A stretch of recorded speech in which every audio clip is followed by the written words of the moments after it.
এটার মধ্যে একটা সিক্রেট রয়ে গেছে, এটার হিসাব রয়েছে গিয়ে লবণ, এটা আমি ছাড়া দ্বিতীয় ব্যক্তি জানে না। আমার পরিবারও কেউ জানে না।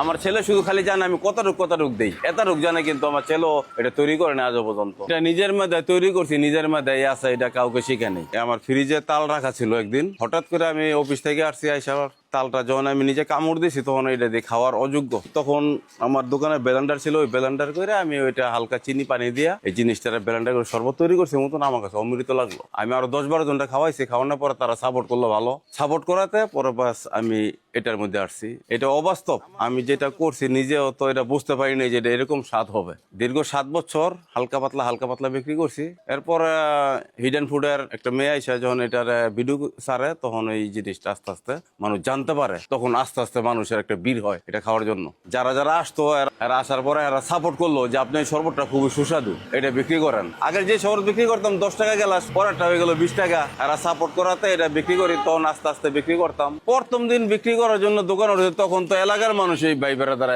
খাইছে, তখন তো আর দূর থেকে লোকজন আসে নাই। হ্যাঁ, যারা খাইছে এরা সবাই তো অবাক, সবাই খাইতে আসতো, যে তালে শাঁসের শরবত খাই আসি, অনেকে লোকজন আসতো, আইসা খাইতো। পর ভাইরাল হওয়ার পরে দূর দূরান্ত থেকে লোক আসে, এখন এই লোক আসতেই আছে।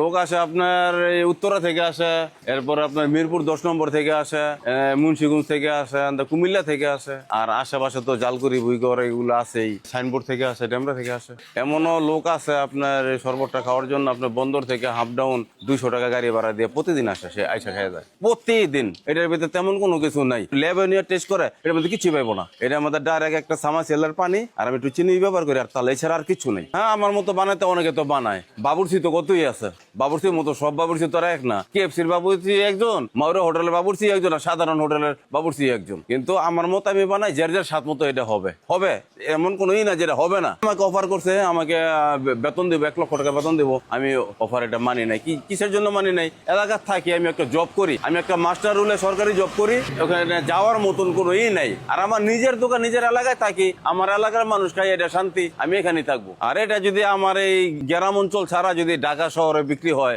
এয়ারপোর্টে বিক্রি হইলে এটা 60 টাকা 70 টাকা গ্লাস, আর ঢাকা মেন সিটিতে বিক্রি হইলে আপনার 50 টাকা বিক্রি করা সম্ভব। এটা আমি এখানেও যদি বলি 40 টাকা গ্লাস বিক্রি করবো, আমি তাও করতে পারবো, কিন্তু আমি ওটাই চাই না। আমি মানুষের জনগণটা খাওয়া যে শান্তি পাই, আমি ওইটাই শান্তি আমার। আমি গাছই কিনি, গাছ কেনার পর ওই তালটা আমার প্রথম যে তালটা হয় ওই তালটা দেওয়া যায়। মনে করেন আমি তালটাই কিনি, ফ্রিজে রেখে দিই। তালের সময়টা তো থাকে 1 থেকে 1.5 মাস। তো 1.5 মাসের ভিতরে আমি তালটা সংগ্রহ করে রেখে দিই। এরপরে বছর ভরে বছর ভরে বিক্রি করতে পারি না, 8 মাস, বছরে 7 মাস বিক্রি করি, এই আর কি। এই 20-30 লিটার বর্তমানে বানাইতেছি আর কি। সিজনে বানামো 100 লিটার 150 লিটার। আজকে